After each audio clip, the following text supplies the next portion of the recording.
ప్రతి దీవాళీకి ముహూర్త్ ట్రేడింగ్ అని ఒక గంట టైం ఉంటుందన్నమాట. ఆ రోజు ట్రేడింగ్ అనేది ఈ స్టాక్ మార్కెట్స్, బ్రోకరేజెస్ ఇవన్నీ ట్రేడింగ్ హాలిడే అయినా కానీ ఒక గంట ముహూర్త్ ట్రేడింగ్ అని దాని లోపల కొనుక్కుంటారు. సెంటిమెంటల్గా ఫైనాన్షియల్ ఇయర్ అనేది అప్పుడు స్టార్ట్ అవుతూ ఉంటుంది మన తెలుగు క్యాలెండర్ ప్రకారం.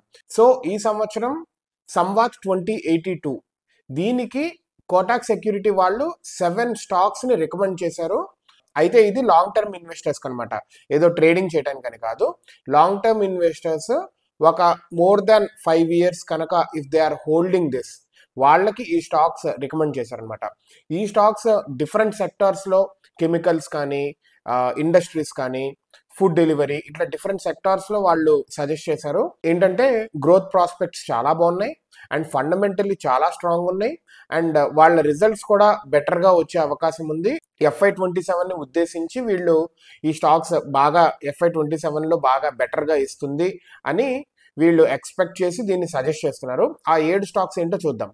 ఫస్ట్ది అదానీ పోర్ట్స్ అండ్ సెజ్, సెకండ్ది ఎక్విటాస్ కెమికల్స్, థర్డ్ది కమిన్స్ ఇండియా, ఫోర్త్ది ఎటర్నల్ అంటే జొమాటో పేరు మారింది కదా ఎటర్నల్ కింద అది, ఫిఫ్త్ది ICICI బ్యాంక్, సిక్స్త్ది మహీంద్రా అండ్ మహీంద్రా, సెవెంత్ది రిలయన్స్ ఇండస్ట్రీస్.